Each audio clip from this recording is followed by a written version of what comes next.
Hi, this is Annie from Hoop Sisters, and today we're going to work on our card basket quilt.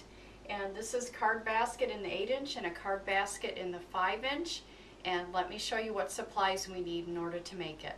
To make the card basket block, what you'll need is a piece of fabric for your backing fabric and 4 other fabrics. So this is my fabric 1, which happens to be the same blue, my fabric 2, my fabric 3, my fabric 4, and 2 colors of thread with matching bobbins. The other thing that you're going to need is a piece of battleizer to fit your hoop. If you're making a quilt, if you're making a bag or something, you will probably want to use the By Annie Soft and Stable and hoop that. And as you can see, I've already done step 1, which is basically you're going to hoop your battleizer or your Soft and Stable, and you're going to stitch the pattern out onto the stabilizer. Okay, for step 2, you're going to place water-soluble thread in the needle only, and you're going to take your square of fabric 1 and you're going to put it right over this section. It looks like it's going to sew a stitch right here, and afterwards we're going to trim this off, and you're going to use this piece that you trim off for another block. Okay, I've completed step 2, and it's sewn with water-soluble thread to tack down that fabric, and then I've already trimmed. And as you can see, what's left here will be used for another block, so you won't waste that fabric.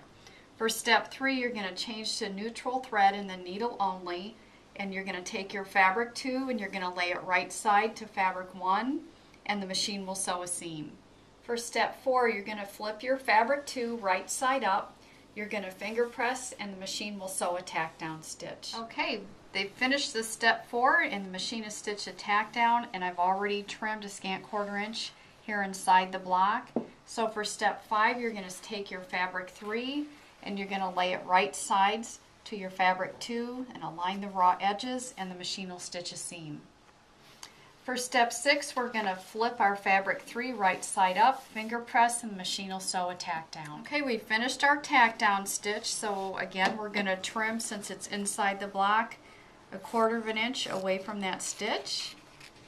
And then for step 7, I'm going to use the little piece of fabric that I cut off this section, and this is fabric 2. I'm going to lay it right sides even, and the machine's going to stitch my seam. Okay, my seam has been stitched, and so I'm going to flip my fabric over, and with water-soluble thread we're going to sew the tack down stitch. For step 9, you're going to put your neutral thread back in the needle, and you're going to take your fabric 3 and you're going to place it right side to fabric 2 with the raw edges even, and it'll stitch a seam. So here's my seam. I'm going to take my fabric 3 and flip it so the right side is up, finger press it, and do the tack down stitch. For step 11, I'm going to take my fabric 2 and I'm going to lay it right sides to the previous piece of fabric, and the raw edge is even, and we're going to stitch a seam. After the seam is stitched, we're going to flip the fabric, we're going to put water-soluble thread in the needle, and it's going to stitch a tack down. Okay, for step 13, you're going to place your neutral thread in the needle only. You're going to take your fabric 4 and lay it right sides down over fabric 2 and 3, and you're going to stitch a seam. And then you're going to flip the fabric. For step 14, you're going to then place water-soluble thread in the needle only, and it's going to stitch a tack down stitch. For step 15, you're going to put your neutral thread in the needle only, and you're going to take your fabric 1 and you're going to lay it right sides to fabric 4, aligning the raw edges.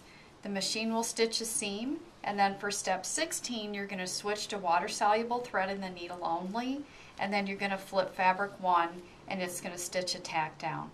At this point, we have our front of our block all completely finished. For step 17, we need to add the back of our backing fabric. Here's our backing fabric, and you can spray with a little temporary spray adhesive and then adhere it to the back of your block. And then you're going to put it in the machine, and it's going to stitch a basting stitch with the water-soluble thread to hold the back on. And after that, for step 18, I'm going to place this thread in the needle and the bobbin to do the quilting stitches, and this is my thread A, and it's going to be in the needle and in the bobbin. For step 19, you're going to put thread B in the needle and the bobbin, and it's going to sew the stem stitches. Okay, we have finished the card basket block. There's the front and there's the back of card basket, and you can make several more. You can make a gorgeous quilt, or if you keep taking classes at your dealer store, you can also make the Haley handbag. Here's a couple different samples of the Haley handbag, and this is my one I take out on the evening. This is the other smaller Haley handbag. So we hope you go back to the dealer store and have fun making the bags. Thanks for joining us.